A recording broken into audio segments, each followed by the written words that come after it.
just to make sure we keep on time. We are 15 minutes behind currently. So I'm sorry. Yeah, that's fine. Sometimes you can't control your schedule. You went to a black church. That's your fault. So You never know. Well, we try to prep you before you go. yeah. You never know. Add This that isn't 30-minute window. Did This they is- do communion too? Yes. Okay, that's what did it. You shouldn't have went They're on right there. Communion Sunday. That's where the time went. We'll tell y'all next time. Mhm. This isn't like a Catholic mass, which wraps up at exactly 60 minutes. No. These go on as the Spirit moves them. That's right. Correct. And when they say, the last thing I want to say, you get another half hour Good coming. job. Oh, yes. Good job. I know this. I know this. That you learned. And it well, was an Bill. AME church. I grew up Yes. AME, I know. Yes. Oh, yeah. So, yeah. Okay. 3 and 2 and 1.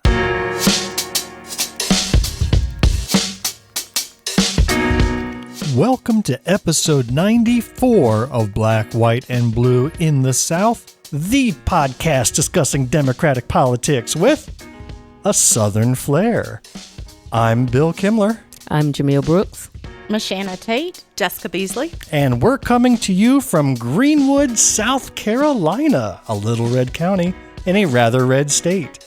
And this is part 2 of a lengthy but engaging conversation with 3 candidates for South Carolina State House. Michanna Tate for House District 14, Jessica Beasley for House District 11, and our very own Dr. Jumelle Brooks for House District 12. But before we get back to those 3 guests, I want to take a moment to talk about how we're handling the recent and sudden death of South Carolina U.S. Senator Lindsey Graham. If you're not from South Carolina, you have no idea how large he loomed in everyday life. I've lived in a number of states before, and most times I couldn't tell you who the senators were. But if you're in South Carolina, you knew. You knew. While he was alive, I never saw such general dislike for the guy. For Democrats and liberals, he stood for anti-freedom policies. He was always in favor of war, and he had his head so far up Trump's backside you couldn't tell where he began and Trump ended. Surprisingly, he wasn't particularly beloved on the right either. He got booed at a Trump rally right in his hometown to the point where Trump asked the crowd to go easy on him. He drew a large number of opponents in the Republican primary this summer, and the attacks on him during that campaign were more vicious than any I've ever seen Republicans launch against a Democrat. But even with all that animosity, the people voted for him anyway. How do I feel about his passing? Well, here's what I think. I don't hate the man. How can I hate the man when I don't even know the man? But I do hate his policies. Oh, do I hate his politics. I was often repulsed, disgusted, and offended by many of the things he said and did with the power he was granted. Is the world better off today without Lindsey Graham? No. His passing made not even one iota of difference. Those politics and policies are still there, and there's a whole line of people who stood right up when Senator Graham's body was still warm, wanting to take his seat and continuing those damaging policies. We've already got, God help us, Nancy Mace, Ralph Norman, and Mark Lynch jostling to be the next Trump lapdog, and arguably their politics were even worse than Graham's. And even if these 3 candidates were also in a tragic bus accident, there's 100 more ready to take their place. Hate the politics. Don't hate the person.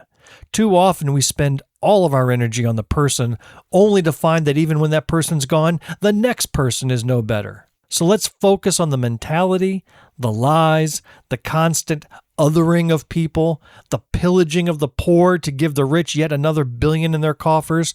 We need to change the hearts and minds of the people at the ballot box and not obsess over a single individual. Now, on to the show, already in progress. Well, wonderful, wonderful, wonderful. Well, now that we've gotten to learn about our 3 amazing candidates, every one of them has a unique story, every one of them more than qualified for this role. Trust me, if you're ever suffering from imposter syndrome, dispel it out of your mind. Yes. You are more than qualified. I asked the 3 candidates to give me each a single topic to do a deep dive on. And so the 3 topics we're about to cover were provided by the candidates themselves, and let's see if we can do a little learning in the process. The first issue we're going to discuss involves rural health care, and that came from Jessica, correct?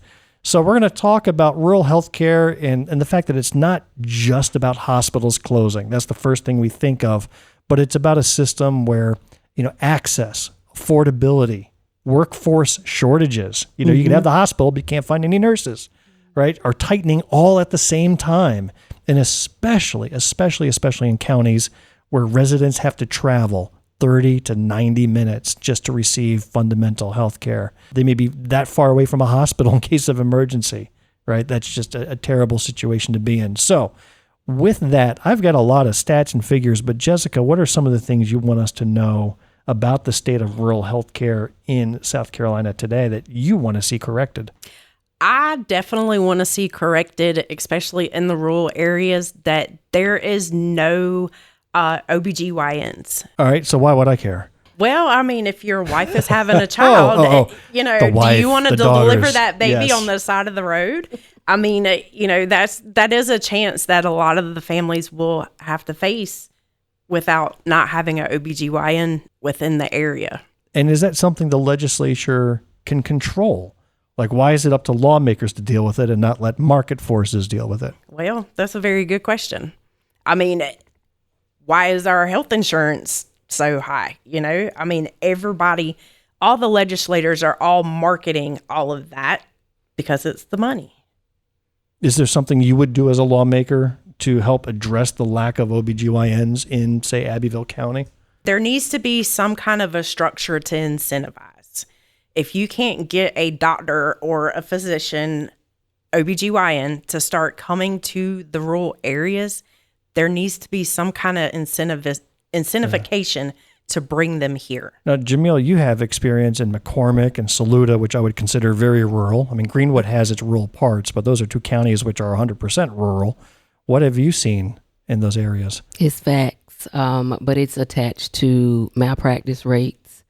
An OBGYN has, and this is anything that is invasive, malpractice rates quadruple, right? And so if an OBGYN delivers the baby in 1996, that OBGYN may be fine with mom not suing, but that OBGYN is still on the docket, on the track, can be sued for anything that happens to that child until they reach the age of 18. So I was going to ask what's different between that and any doctor that has malpractice considerations, but well, you're talking about 18 years. 18 years. Dang. And the malpractice rates is out of this world. And if you look at what has happened across the state of South Carolina, but it's just not South Carolina, the trend that's happening is that OBGYNs have dropped the OB and they're pushing the GYNs, which also leads to the increased rate of maternity mortality because of what Jessica's saying. A mom has to drive 45 minutes to get to an hospital to try to deliver a baby, and this might be a mom who's already experiencing major complications. You're right on it with that. Now, Michanna, what is the closest hospital to you out there in Lawrence County? We do have Lawrence Memorial. However, my understanding is there is no OBGYN department, so you have to drive to Greenville. They got rid of it a few years. That's correct. That's correct. Got rid of it. Correct. Now, as a lawmaker, can you mandate that hospitals all have practicing OBGYNs? I don't know if we can mandate it, but we can make it to where OBs actually want to stay in the state. Incentives. Absolutely. And also, the abortion bill keeps coming up, and there were medical professionals that testified that said when people graduate from medical school here in the state of South Carolina, if they wanted to go to OBGYN, they leave the state. So you can't just get regular women's health care. What if somebody's not even having a baby? Just regular checkups for all the things that women go through. We don't even have that close by. Yeah, who would have thought that prediction would have come true, right? Another thing that I remember, Jumelle, you were at an event in Abbeville and you had a chance to speak. This was an event, Jessica, you put on, and all three of you were at it. But Jumelle, you got up and spoke, and you made a really good point about some of the federal legislation that's about to get enacted with the big, beautiful, stupid bill and Medicaid cuts that are about to happen. What's going to happen as a result? I mean, you got a hospital that I think is really good. Abbeville has an amazing hospital. They have a great rehabilitation unit. I've had clients go there. But because of funding, that was one of the hospitals that they were looking at getting rid of. And I know it has since been it's become a part of self. But still, with all larger organizations, you trim the fat. And if funding gets cut, then that's a problem. And where's that funding come from today? Right now, it's Medicaid and Medicare. Those are your top two payers. But if you cut funding for Medicaid, you are going to close the door of rural hospitals without a doubt. You talk rural. You don't get much more rural than the county of Allendale. Yeah. Right. Yeah. So that's about, I think there's like 3 people that live in that county. So it's very rural. But there is a hospital in there. And according to one article, more than 70% of the business that hospital does comes from Medicare and Medicaid patients. Yes. Right. And that makes that hospital vulnerable when these cuts, which are expected to take effect when? After the election. Yeah, how convenient is that, right? Exactly. We're gonna put these terrible cuts in effect after November 3rd, and these are the hospitals that will be closing as a result. Now, I will say that in another article doing the research, there are some things that hospitals at risk can do, and one of them is to declare themselves as a rural emergency hospital, which supposedly opens up federal funding to stay alive, but not with this government and this administration. And I think it's going to be diminished quality of services. I just don't think once you get to that level, that's what it is. And if you're looking for emergency services, there are going to be things that a lot of us still go to the ER for that is not going to be acceptable. Well, regardless, that designation doesn't even exist in state law yet. Yeah. So the first thing that has to happen if a hospital wanted to use that designation is we have to get state law. This could maybe be one of the first things you do is look to enact rural emergency designations for hospitals. That's a good point. For whatever little they get out of it, but they can't even get access to that. Because one of our senators is already in his mind pushing that the best thing to do is to privatize insurance. So that means that would not be one of the laws that he would be in a position to approve. Haven't we found that privatizing everything works wonders? Yeah, that's what they say.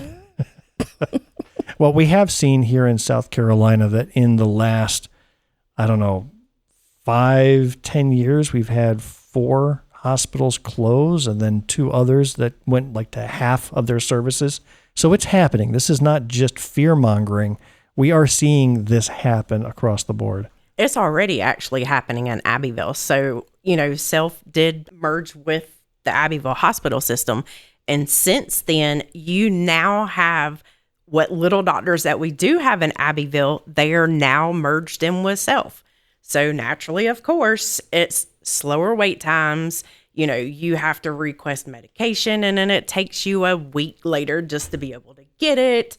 It's already happening. Yeah. And what we're not saying, but we get it, is that when we say they're going to cut Medicaid, it also means people will lose jobs. Yes. Absolutely. Not only are Medicaid recipients going to be impacted, but people who are non-Medicaid recipients that eat because of those jobs are looking at losing those jobs. And this is why I keep telling people, don't allow hate to make you miss your own blessings. Like you are working, you have students graduating from Piedmont Tech and Lander, around the clock with nursing degrees. Where they going to work? Yeah. Who going to pay that salary? Okay.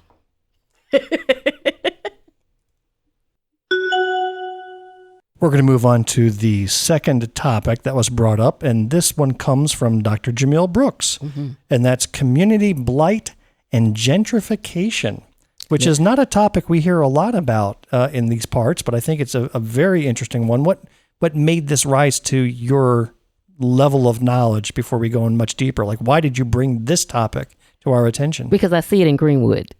So I'm driving down community streets that I know used to be like really family oriented. We knew the families that lived in these neighborhoods and these communities. Well, those homes have been sold because the family members maybe have passed, right? So they've left it to children and grandchildren to sold those homes. And now those homes are owned by landlords. Oh. And what is happening is you'll see those homes start to look like dilapidated buildings. Like there's no love, no compassion going into it, but you know that somebody's living there. They're paying rent. And then right across the street on not even an acre of land, maybe like 0.8 of an acre, you'll see a brand new house pop up and everything else around it looks like it's falling apart. That is, and you know this when you hear zoning requests coming in, but nobody's watching that. You know then that this is gentrification in the making. So let's start with an official definition of gentrification. This comes from a real estate group called R.E. Tipster. Okay. Now let's see what they have to say. They give a brief definition of the problem of gentrification. Perhaps you've heard the word gentrification mentioned in the news, in the industry you're working in, or maybe even in some political context. Well, gentrification is happening more and more in the world around us, so it's important to understand what people are talking about when they rattle off this word. Gentrification is the process of a low-income and sometimes crime-ridden urban area transforming into a more upscale and affluent area. Gentrification is usually initiated by affluent residents and businesses moving into an area that is accompanied by the renovation and reconstruction of buildings, parks, and other local amenities. It involves both economic and demographic change and a change in the overall makeup of the people who live in the area. As the area improves and becomes more desirable, property values, rents, and the cost of living will also become more expensive. Gentrification can result in displacing residents who may have lived in the area their entire life, but all of a sudden are unable to afford the higher cost of living, forcing them to move. Gentrification is somewhat of a controversial subject. In most cases, the areas that experience gentrification are initially low-income minority communities. And as the area improves and prices increase, it's the more educated and affluent residents that tend to benefit from the change because these residents are the ones who can actually afford to stay. It's the less educated, lower income households that are negatively impacted by gentrification. And this isn't just with renters either. Homeowners may own their property outright but see such a big increase in property taxes they can no longer afford to live in the area. Gentrification does not occur in every urban city, and it usually doesn't happen in the poorest, most dangerous neighborhoods either. Typically there needs to be some kind of cultural opportunity in order for gentrification to occur. If you like this video, be sure to check out the full article over at RE. Wow. Isn't that crazy? That is. I think you did a good job. Now, it's a complex issue because, one thing we want is improvements to these communities. You want libraries to be built. You want churches to be built. You want hospitals to be built, to our previous topic. You want to see improvements, but if you're doing so and not keeping an eye on what it's doing to those who have lived there for generations, to your earlier point, then that does become a problem. Yeah, the strategy here is to push out what you don't want. Mm-hmm. And that's that. Do you think that's the intentional strategy, Yes. or do you think it's an unintended consequence? I think it's intentional. Michanna. I think it's an unintended consequence. I specialize in real estate litigation, so I am the attorney that tries to make sense of a lot of these houses. And a lot of times they are heir property. The Heir Property Act is named after Clementa Pinckney, who was killed in Charleston by Dylan Ruth. It is the law that we follow to figure out what do we do with houses that... I'm sorry, I don't understand. Heir property? Heir. Oh, So when you- H-E-I-R. Like you Correct. inherited Thank you. it, yeah. I was thinking a When- balloon in the sky, Correct. When you pass away, you have heirs. It could be your spouse, your children. It could be your parents if they're still living. It could be nieces and nephews, siblings. It just depends on the makeup of the family. But a lot of times, the reason why we get to the point where these houses can be sold or have to be sold is because people did not properly plan. They didn't do estate planning. I love how the video mentioned cultural. It is definitely a cultural difference. I have clients of all races, and I will tell you, Black families have a really hard time choosing that one child who can pay the taxes and keep up the property. Now, every now and again, I have Hispanic clients, white clients that have that problem. But I'm going to be honest with you, most of the time, white families are very clear about what child they need to give the property to because they're going to do right. In Black families, they don't, just overall.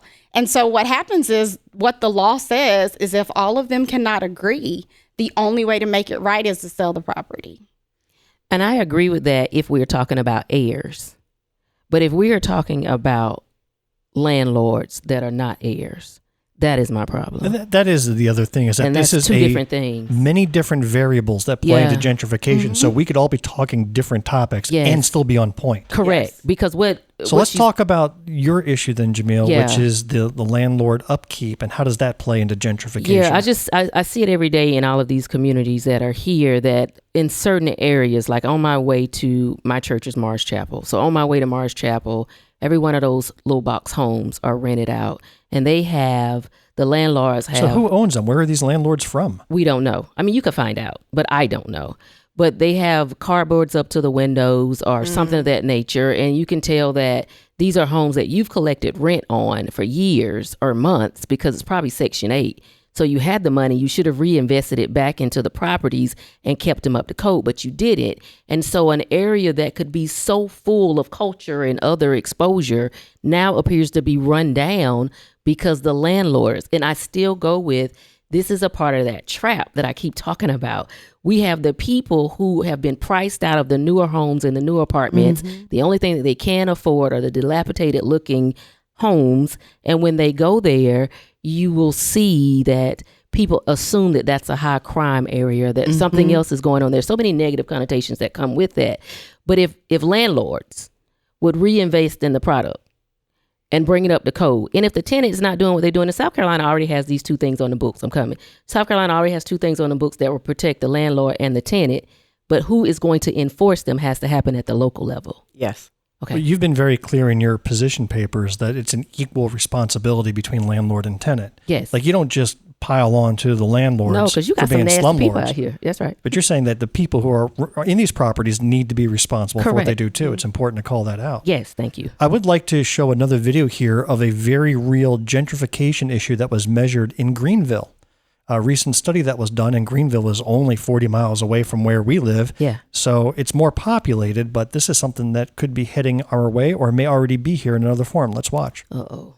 A new study at Furman University reveals gentrification is sweeping through one of Greenville's most historic communities. The study was requested by the Urban League of the Upstate and Habitat for Humanity to help show the displacement pressure being applied on the Sterling community. Our Maya Payton joins us live now from the neighborhood with the details. Maya.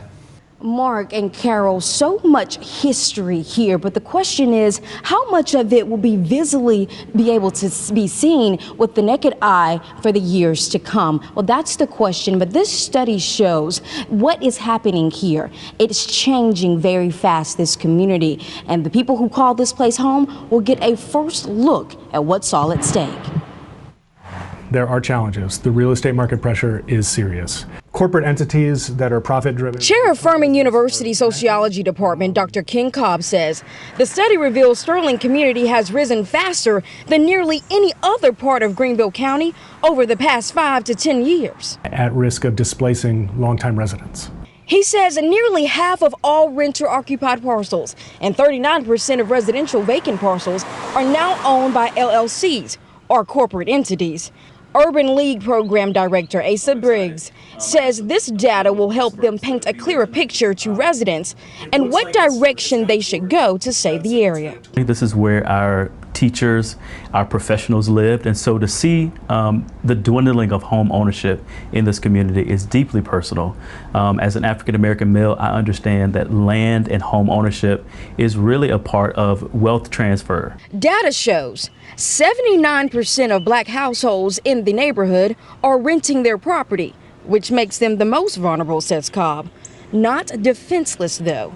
He names anchors the community has as a tide of gentrification rises around it. Sterling has a number of assets in place that were put there by some forethought of community leaders years ago that actually put it in a position of strength to help maintain the community character. There's community centers, there's places of worship, there's homes built by Habitat for Humanity, Homes of Hope. The hope is that the community will do what it takes to keep this rich history flowing through these streets. People are being pushed further and further away from the city center and subsequently being pushed further and further away from resources. Can I just say before y'all go Yeah, that first of all, why were you flipping out of your Because seat that when is my Dr. friend. Asa? that is the coolest guy ever, Dr. Asa. I actually know him through someone else, Okay. but he came in and he spoke to my students at Pendleton High School, and he's been doing great. Spent a lot of time in D.C. working with the White House, wealth of knowledge. If he's speaking, listen, because it's something attached to it. Okay, go. Michanna? I was just going to say that my law office is in Greenville, and it was right in that area. So In the Sterling area. Correct. It was on that map. It's across the street from Okay. Greenville High, and Sterling is across the street from Greenville High. So I know exactly where those houses are. And Jessica, you dated Dr. Asa? I mean, we all have no. Okay, I was going to say, it seemed like everybody knew the guy. No. Go ahead and finish, and then I'll go after her. Well, I was just going to say, I mean, I have seen that my law office my dad bought in like 1979. It still has bars on it because that used to be a very unsafe area. But there was a sign that on that video that said townhouses starting in the 500s. So me and my paralegal, she's from that area too, and we ride around all the time just to kind of see. The last sign we saw last week said houses starting in the low 1 millions. Oh my goodness! Who can pay that? Somebody, especially in the rural areas of Greenville. In the rural areas, definitely not. I can tell you the apartments a stone's throw from my office, a 2-bedroom, 2-bath is like $4,800 a month, and they're full. And it's right across the street from Greenville High. So I'm just watching it in real time. Oh my God. That happening. And the theme of that was private, not private ownership, but corporate ownership, right? 80% was corporate owned by an LLC.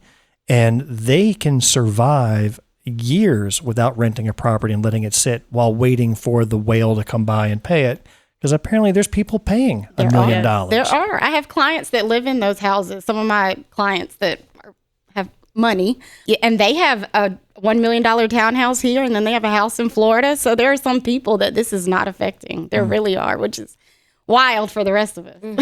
Well, I want to bring up, and this comes back to you, Jessica, that gentrification is not just about urban and cities. There is such a thing as rural gentrification as well. And the Post and Courier did an article based on this exact same study that we just heard about in Greenville, but they applied it to rural areas, and they say that farmlands across South Carolina in areas such as Johns Island, Fairfield County, and along Lake Greenwood. Who here is representing along Lake Greenwood? We got Michanna over in Lawrence County, right? Along Lake Greenwood. Yes, there actually is another candidate that also has the Lawrence County side and Greenwood of the lake. And that's Rockwise, Absolutely. right? And that was formerly me. That was the district I ran in. Yes. But they are all seeing intense gentrification pressures based on the data. And in fact, I'm going to show you a map. I'll throw this up on the screen, where Furman University took the data and then applied it to a map to say what areas are at most risk to gentrification. And as you look, I'll zoom in. Oh, Lord. There's Greenwood, Jumelle, where you represent. There's on both sides of Lake Greenwood.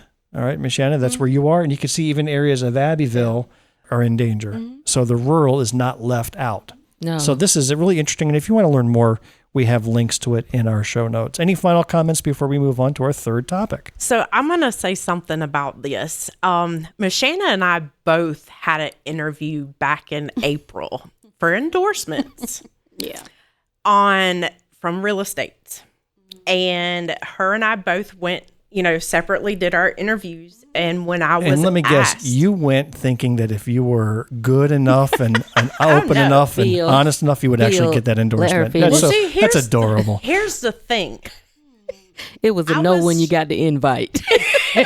I was honest, but I was honest to the point that they didn't want to hear what I had to say, because I basically called this out. We have the corporations that are coming in, these investors that are coming in and building these houses, but our income is not sustainable enough to be purchasing these houses. And I was like, we need to be investigating these investors. So yeah, after that, me and Michanna got a letter and was like, we went with your two opponents. And then hers didn't win. So to me, no, they actually picked Rick Shealy. So no, he won.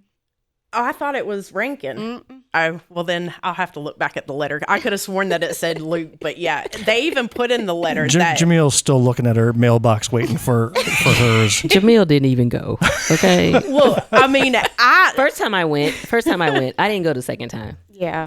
And the first time was we already knew that if I'd have went this time, it was going to be, I went, but I just went so I can tell y'all I went. Yes. And I think the first time was a struggle. We knew, because this is when Bill was running too, and we knew our answer was a no, but I was like, I'm going ahead and I'm going to say this stuff. They're going to hear me say this. Yep. But this time I didn't go. Yeah. I don't know what the decision-making process is. I just knew that when I went for my interview, one of the decision makers was my opponent's son, who sat on that board. It wasn't working, yeah. Yeah, so I'm thinking this is really a fun. Yes. Now, I knew some people, and we know some people individually. They're great people, but the majority of that board, it's it's a rubber stamp. Yeah. So yeah, that was fun. Good point. I'm glad you brought that up. Yes. Our third and final topic for today is property taxes. And this was a topic that Michanna brought to our attention. Apparently something is happening over there in Lawrence County, but then I did some deep dives, and I want to talk about some other things in the world of property taxes. But why was this something you brought to the table? So I went to the last Lawrence County Council meeting. It was the quarterly public comment section. And recently, we all got reassessments of our real property. Same thing's happening in Greenwood. Everybody's getting a letter. I think it's happening statewide. Yes. Yeah, right. It is state law. Every 5 years, they have to reassess. And so a lot of people were very upset about the reassessment, about the process. Some of the complaints made sense. Some of them did not. So, yeah, I think one of the things that I really got out of that, though, I don't know what we're teaching in school, but I felt like there was a lack of understanding of civics and how counties operate and who controls what. They were upset at the county council over stuff that comes out of Columbia. And so that was even... I will say the opposite's true. And I've been reading articles where a lot of Columbia lawmakers, the state lawmakers, are getting complaints for stuff that's happening at the county level. Mm-hmm. Right? Mm-hmm. So it goes, people just don't know who to complain to. They don't. That was what I really got out of it. I was like, I think we just need to explain how these things work. They were literally asking county council to violate state law and not reassess their property. They have to by state law. But who sets the property tax value? Is it the state or is it the county? So the county does. And then they did have the lead of that department there to explain how that happens. Lots of people are upset that no one specifically came out to their house. But what came of that was if we did do that, we would have to hire 30 more people, which means we have to pay 30 more salaries, which means the budget's going to go up. Lawrence County budget already went up. And so then you have to figure out, what do we do with this? And so it was just interesting to hear the different ideas about that. But for the most part, I just don't think people understand everything's give and take. One of the things I always say is like, it's a juggling act. Like one ball comes out or one ball gets thrown in, everything falls apart. Well, since you specialize in real estate law, what goes into an assessment of a property? Like, where's that number come from, or is it just pulled out of thin air? And I'll tell you a personal story. When I moved to South Carolina 15 years ago now, put my house up for sale. I came from upstate New York. The guy came out to assess the house before I put it on the market. He gave me the paperwork, said, fill in your number. I kid you not. He let me set my own assessment. And at the time, I was so ignorant, I didn't know if I wanted to lowball it or highball it because I'm a seller. I don't know what's beneficial to me. But it was kind of a weird process that, he did a little cursory check of how many bathrooms, how many bedrooms. But he says, what do you want it to be at the end? How does it work in South Carolina? So it varies. If you live in an area where there have been sales recently, they can look at that. I can give you our personal example. We bought our house about 2.5 years ago in Lawrence. Our taxes went up 1 year after we bought our house, which made our mortgage payment go up because it was not based on what we bought the house for, but the house behind us sold. And they sold for an increased price. So then we get the reassessment. And of course, it's the price of the house behind us. Yeah. And so it's a lot that goes into it. If you're in an area where there haven't been many sales, they definitely have to do averages to get that number. Some people are very upset. They wanted their homes reassessed. And there is a process for that. A lot of people seem to be upset that they had to do that part, that it should be on the county to do it. So what do property taxes go towards, right? So I've paid my bill. Where's that money go? It goes a few different places. One of the places that we should be focused on, it goes to schools, right? And so in Lawrence County, there is always this complaint about the quality of the schools. We have lots of people that are homeschooling. Well, I'm going to have to pause you there because I do think I need to correct something. As of 2006 with Act 388, because that's a big deal that I got to learn about on the campaign trail, our property taxes for homeowners do not go to education. There was a shift in that called, again, Act 388. This is a big deal. But what that did was remove the education funding away from home-owned properties. Now, if you're talking second homes, that's different. But home-owned properties are not paying any education taxes. What they did is they traded that off for sales tax.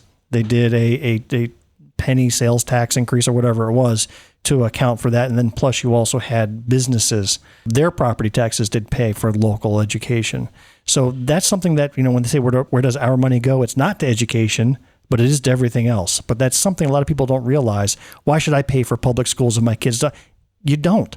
Your property taxes do not go to public schools as of Act 388, which many say in retrospect was one of the biggest mistakes that lawmakers, a lot of lawmakers from that day, say today they regret that vote. When was that? I had that as being 2006 in my mind. So in people's mind, they don't even know that changed. It's weird how. Yeah, 2006, I confirmed it. Yeah. Again, in our show notes, there's a whole research article about the negative impacts of 388. And there's a couple of different whammies that happened to education. One, you took out the home's property tax to pay for education. All right, so you had to do sales tax, which they said balanced out, but it didn't turn out that way. But then two, well, you've got your business tax, your industrial tax. What do many counties do to attract new businesses? They give them incentives. What kind of incentives? Tax incentives. Felos. That's exactly it. Fee in lieu of. So you pay an upfront fee, and we're going to cut the rate of taxes you pay for 10 years. Well, guess what the schools were depending on? That money. That money, right? So that has caused $1 billion in underfunded schools as a result. And that's the biggest mistake of 388. See, this is what I would like to see our representatives and elected officials talking about at the State House. That is something that needs to be revamped, because you hear property taxes being a big issue, and instead of coming out and running on, we're going to cut your your property taxes, everybody's going to have zero property taxes. Why don't we go back and look at the appropriate way to use those taxes so maybe people understand they're investing in something instead of having something taken from them? Well, you made an allusion earlier on about the budget not passing, right? You guys brought that up. Guess why it's not passing? What has caused it to stall? Go ahead and say it. It's property tax debates. Ding, ding, ding, ding. Right? So there is a push by the House to reduce property taxes, but that's got to come at the expense of something else. And so now the Senate and the House are saying, well, look, you've got these earmarks. We'll take the earmark money and put it towards the property tax. Oh, no, we can't do that. Well, money's not growing off of trees. What are you going to do? And that's why we don't have a budget today. That's a good one, and that's a great platform to come into that particular act. That's Act what, Bill? 388. You need to tear that baby apart. That is one. Again, look at our show notes. You'll have a lot of details on it. Also, this whole philo stuff, or philo. What's the appropriate pronunciation? Philo. Philo. Thank you. Philos, fee in lieu of. I hear Greenwood County budgeting doing that all the time. And I think it's disastrous because, first of all, it creates some inequity between the small business owners and the large business owners. Do you get philos? No. Are you paying your taxes as a business owner? Absolutely. Right? So you are now the primary burden for funding our education. Thank you, small business owners. But then again, if you say, all right, we're going to get rid of philos, well, guess where those businesses go? They'll go to Georgia. They'll go to Tennessee. They'll go to Florida. Yeah. They'll go to competing states, and it becomes a race to the bottom. If Georgia is always bringing in business and not charging them taxes, then we don't get the businesses. Yeah. So the one thing that I do want to bring up that you were talking about, if the businesses aren't getting those cuts. All right. So let's talk about the businesses that do come here. They get that incentive. Once that time frame's done, they pack up and hightail butt out of here. Fuji.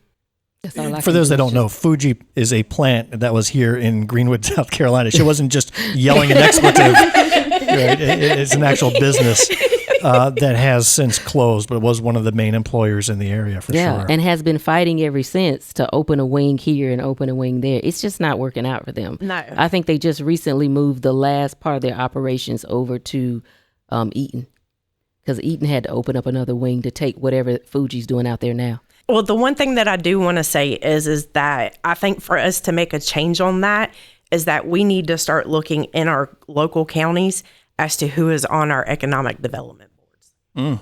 Oh, come on now. Good She advice. done said something. Good advice. I want to close out this topic with a website I came across in my research, and there is a certain contingent, you may have run into them during these county council meetings, that want to do away with property tax altogether.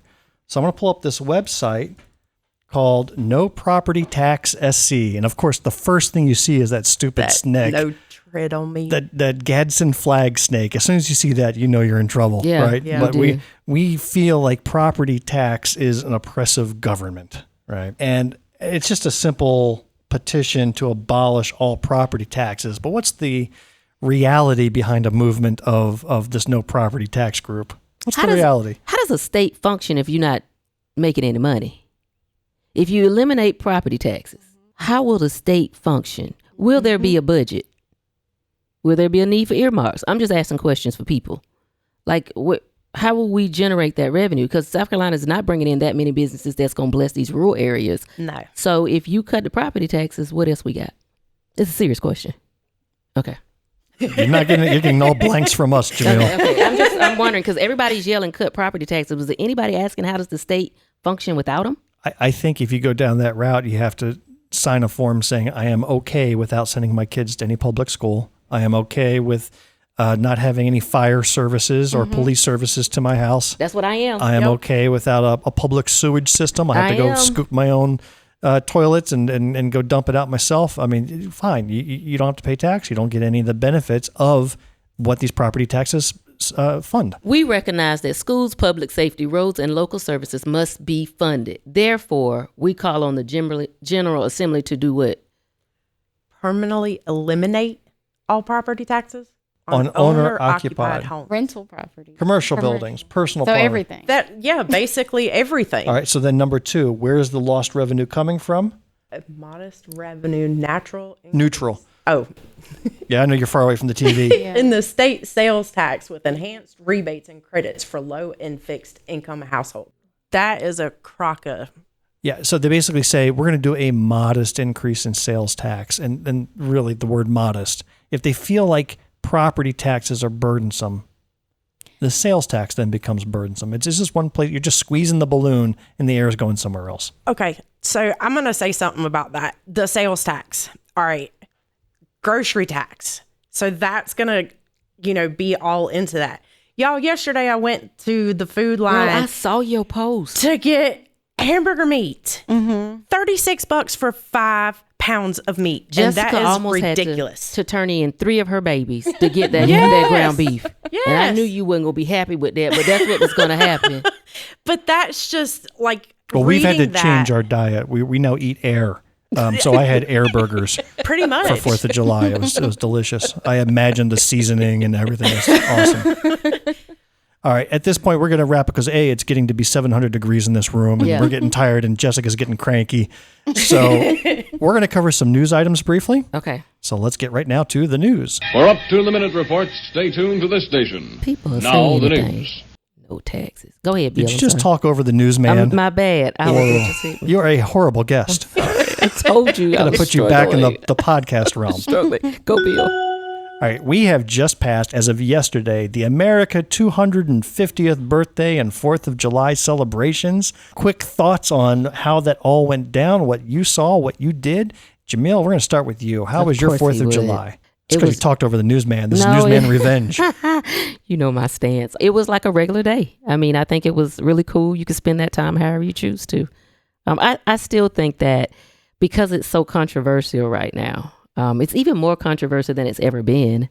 It's just good for people not to lose sight of all that have fought and sacrificed to get us to these 250 years. And I think if we lose sight of that, we lose sight of our original mission. So I don't want us to do that, but I do want us to still be able to call a spade and call folks out when they need to be called out. But I think it was a day spent the way people wanted to spend it, and that's the thing that's about independence. Michanna? Yes, I did attend Freedom Fest that was held in Lawrence. I was at the Lawrence County Democratic Party table, walked around, talked to people, and yesterday my husband and I cooked out. We had time, freedom, independence to do what we wanted to do, and that's how we spent it. Fantastic. Jessica? So we went to Freedom Fest over there with Lawrence, and yesterday we did the 250 celebration in Abbeville. You know, they revealed a new sign and everything for the creation of Abbeville County itself. They had a great event inside Trinity Episcopal. The service in there was great. But the one thing that I found that lacked was the African American community. Because we on strike. Oh, I know. But listen, y'all, listen though. Okay, go. But sitting there in the church pews, I don't know what it is, but every time I sit in Trinity, I just feel something. Like I feel all the burdens that is within those church walls. And after we went outside, I got to looking at the sign, and, you know, in Abbeville, they only have now 2 monuments that actually celebrate the African American community in Abbeville. Yeah. And on the back of the sign, it clearly stated that they had 400 enslaved African Americans and that they were the ones that laid the bricks on the road. And it just, after we left, it was like, I was kind of like struck. You know, when I went through the Abbeville leadership group, that was one of the things that when we debriefed, we had an open conversation. And that was one of the things that got brought up, was that the African American community is feeling left out. And I wholeheartedly, you know, I've known it, but yesterday it was like the epiphany. It hit me right in the gut. Well, I don't know if I agree. I mean, Flo Rida headline trumps America 250. So, I mean, what more representation do we need? Bill, are you ever going to take it seriously? You just, and sometimes I can get ahead of him, but like today I could not. Flo Rida said, "Give me my check." And in fact, just for those that didn't see it, he also went and endorsed a Democratic candidate for Congress, I believe. He did. So he spoke his mind. He performed where he performed, and he's his own man. Yeah. That's all you can say. Yeah. Run me my money. Now, I know a lot was made about the America 250 celebration in D.C. I think that's been nonstop on the news from those who have been inventing what a wonderful thing it was and those who are obsessing over every little thing that went wrong. So it is really just occupied and dominated. And it bothered me because there's so much more to America 250 that should have gotten the focus, but this stupid 50-state event sucked the energy out of what should have been a once-in-a-lifetime experience. I have vague memories of America's 200th back in 1776. In 1976, I was a kid living in Philadelphia at the time, and I do have some small recollections that the whole nation went wild with lots of patriotic stuff. Yeah. But I just don't have that feeling this time, and if there is patriotism, it's overwhelmingly overzealous patriotism where we're going to cheer for anything and everything. Oh, it ain't patriotism, Bill. It's racism. Now, when it was patriotism, you saw that and it was worth it. But right now, that's not what's being promoted. What evidence was there of racism during the event yesterday? You saw that? I wish I was on the bus with my sister. All right, I don't even know who she is. We're going to tell our audience, we're talking about the fact that Patriot Front, a white supremacist group, which, by the way, many conservatives said was a fake front that was run by Antifa, but now they got to own their boys. 200 of them marched on the Capitol during 4th of July in this picture, which has got to go down as the Pulitzer Prize winning photo of the year. It's got to. Right? And it shows a single young black woman on a public transit surrounded by weird-looking mannequins almost, wearing the same hats, wearing reflective sunglasses, and covered in white masks. As they were heading and taking public transit to their white pride march. Yeah. So, yeah, I would say that racism is nice and alive, and you don't hear a peep out of it from our current president of the United States. But you know what? I'm not so much upset by that as I am, and I'm not even upset about what occurred with this America 250 fair, but there was a post that I had shared which made me sad for what we could have had and didn't. Yes. And this was written by somebody who claimed to have worked at the Smithsonian, raising money for the 250th. And there was this whole thing that they were doing to make this nationwide. They were raising money. It was going to be the festival of festivals. They were going to go into every corner of American culture and celebrate it and just show what a wonderful nation we are. And all that money was scrapped because the DC, the Fed would not give them the permits to hold any event on the DC grounds. That's crazy. And instead, that money went to Trump's own version of it, which was the show that we all saw over the past 2 weeks. Oh, I haven't seen any bit of it, so I refuse to give him the airtime. You didn't really miss much. No, it was a show. So the nation was robbed, which is what she said, robbed of what could have been a once-in-a-generation cultural moment. So that is what I am sad for. All right, let's move on to our next topic. This heat is disrespectful, as a wise woman once said. So the current U.S. heat wave, is this one of the worst heat waves in history? Or is this just becoming the norm? How have you been dealing with it? What have you seen?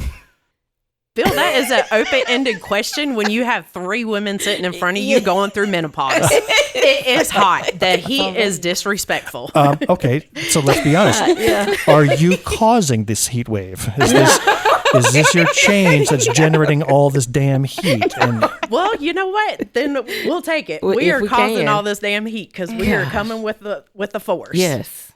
It's disrespectful. I'm a convert Bill yet, but it's disrespectful. The current U.S. heat wave, and we're talking the summer of 2026, fits into a broader trend of increasingly frequent and intense wave. It is not the worst on record. The single worst, you had the Dust Bowl, which they were seeing in the Midwest, temperatures up to 115 for weeks at a time. I mean, that was cataclysmic. And as you saw, the farms all melted away.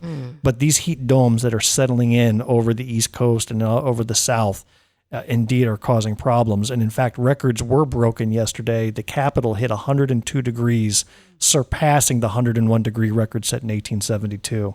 So it is hot. I do want to call out that Mayor Mamdani, who is now the devil to every conservative, despite all the good things he's doing, he can't say anything right in their eyes. So he posted on Twitter, New York, it's hot out here and the power grid is working overtime to keep us cool. Set your AC to 78 degrees. Turn off lights, electronics you're not using, and unplug when you can. Our city is doing its part too, maintaining this rule in our buildings, dimming, turning off our lights during peak electricity demand. Asking private partners to do the same, and powering down non-essential equipment. You would have thought he had declared martial law and was going and grabbing grandma's air conditioner out of her window. The way the conservatives reacted to that. Sound like a sensible request. Exactly. I mean, that's a politician it knows what's going on. And that's how it could be catastrophic because of the high heat temperatures. And he's just saying, hey, I'm doing this.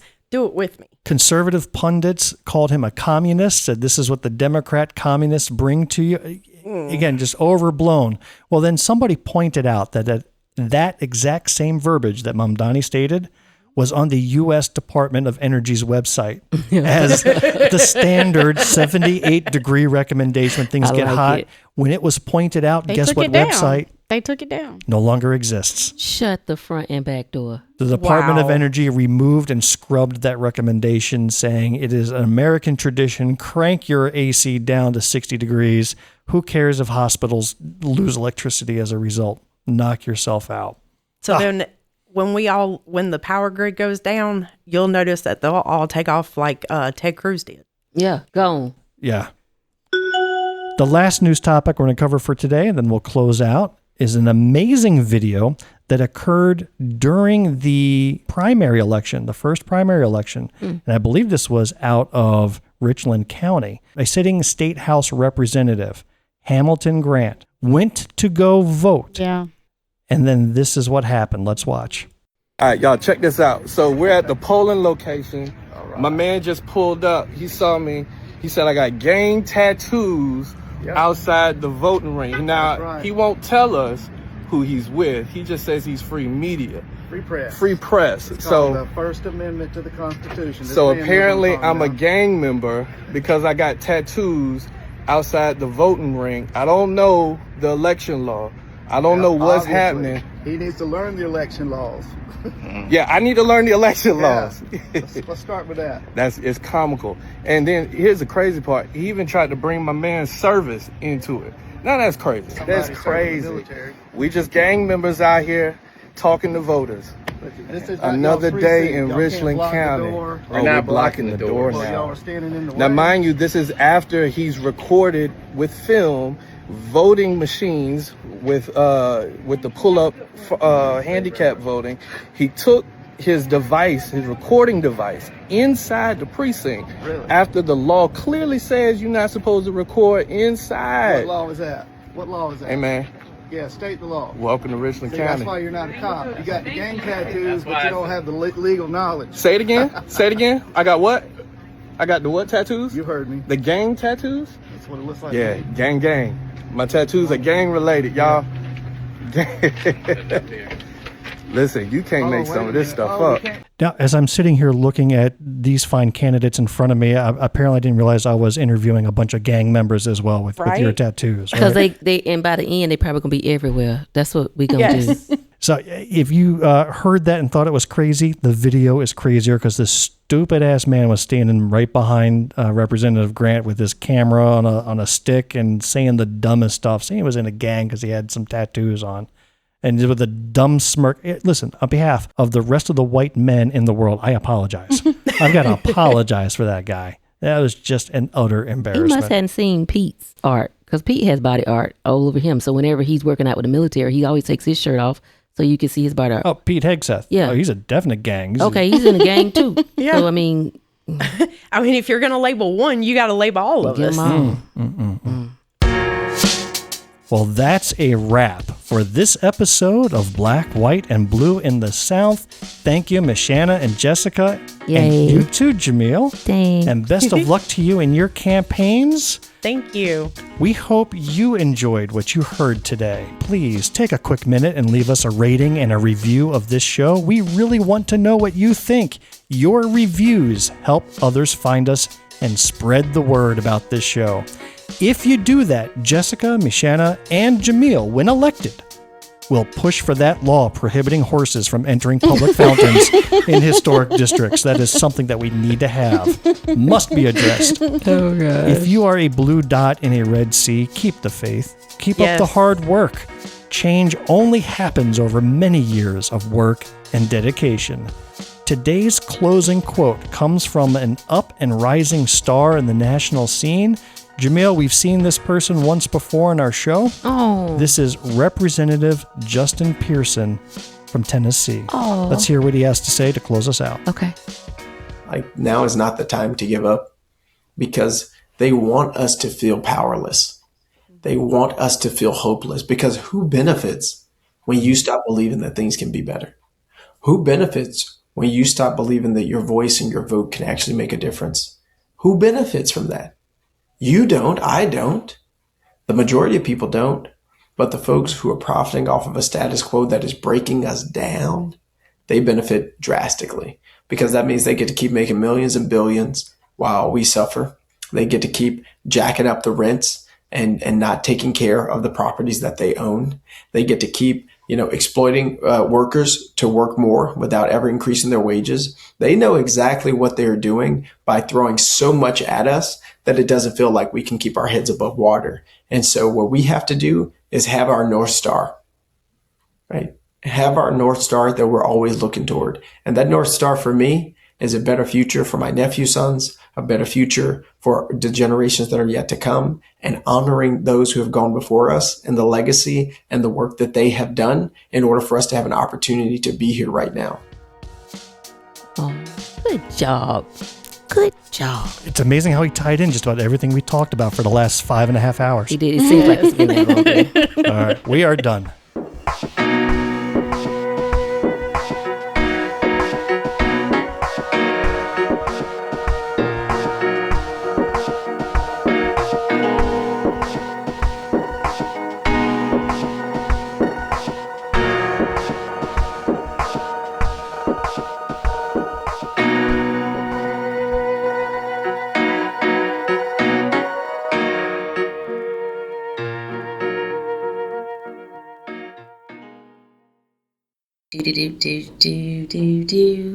The end. The preceding podcast is solely owned by the host or hosts and is distributed by Big Media LLC. Copyright 2026.